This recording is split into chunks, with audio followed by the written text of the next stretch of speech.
एक ऊर्जावान शिक्षक ने शाला में ज्वाइन किया। स्कूल भवन को प्रणाम कर काम फाइन किया।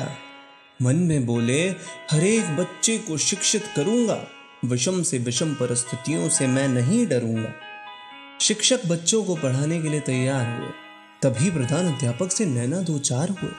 हेडमास्टर बोले, बीआरसी से किताबें उठा लाओ और अभी गणवेश का नाप दर्जी को दे कर आओ। और हाँ, कल जन शिक्षा केंद्र पर तुम्हारी मीटिंग है। शिक्षक ने कहा, सर ये तो बच्चों के साथ चीटिंग है। हेडमास्टर ने कहा, क्या तुम्हारी ऊपर तक सेटिंग है?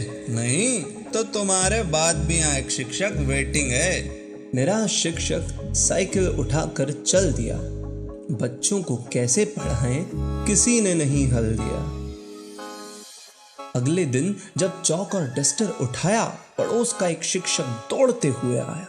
बोले, तुम्हारा नाम बीएलओ ड्यूटी में आया है, जल्दी भागो, 1 बजे कलेक्टर ने बुलाया है। घबराया शिक्षक भागते दौड़ते चला जा रहा था। बीच बीच में जन शिक्षक का फोन भी आ रहा था। जन शिक्षक ने कहा, सभी बच्चों की मैपिंग और रजिस्ट्रेशन आज ही करा दो, शाम तक डाक बनाकर जन शिक्षा केंद्र पर जमा करा दो। संकुल प्राचार्य का फोन जब घनघनाया, अगले ही दिन शिक्षक संकुल पर आया। वे बोले, तुम्हें हाई स्कूल के बच्चों को भी पढ़ाना है, अपनी शाला के बाद यहाँ भी नियमित आना है। आदेश मिला कि कल एक और प्रशिक्षण है और उसी दिन तुम्हारी शाला का भी निरीक्षण है। प्रशिक्षण अधबीच में छोड़ शाला की ओर दौड़ लगाई। शिक्षक ने निरीक्षणकर्ता को अपनी व्यथा सुनाई। विभाग से आया जरूरी फरमान पढ़ लो, जनगणना के साथ स्कूल सर्वे भी कर लो। काम निपटा कर जब शिक्षक कक्षा में जाने लगा, चुनाव के बिगुल का शोर कानों में आने लगा। अधिकारी बोले, चुनाव में ड्यूटी तो करना ही है, अवहेलना में सस्पेंड हुए तो समझो मरना ही है। टेस्ट में बच्चों की दक्षता परखी जाएगी, कमजोर निकले तो मार साहब आपकी नौकरी जाएगी। बच्चों का समूह बनाकर उन्हें छांट लेना, अंकुर, तरुण और उमंग में बांट देना।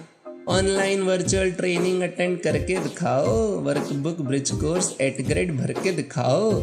शाला साफ रखना शिक्षक की जिम्मेदारी है। बड़े साहब के स्वागत की बताओ क्या तैयारी है।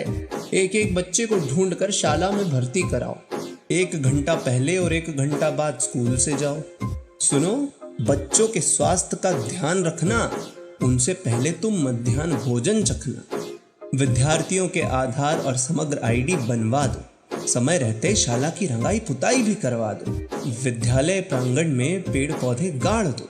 कक्षा में दिख रहे मकड़ी के जाले झाड़ दो। पेयजल स्वच्छ और शौचालय गंदा न हो। जेब से व्यय करो, भले ही न फंड न चंदा हो। अपनी उपस्थिति का फोटो नियमित डालते रहना। स्टाफ में अकेले हो चाहे, स्कूल संभालते रहना। छात्रों को पकड़ पकड़ कर स्कूल लाना होगा। पालकों को भी बड़े प्रेम से समझाना होगा। एनएएस परीक्षा के पेपर तुम्हें ही करवाने हैं। स्कूल के बाद वैक्सीन के टीके भी लगवाने हैं। घबराए शिक्षक ने वीआरएस के लिए आवेदन किया है। अजी सुना है इसके लिए भी बहुत बड़ा कुछ लिया दिया है।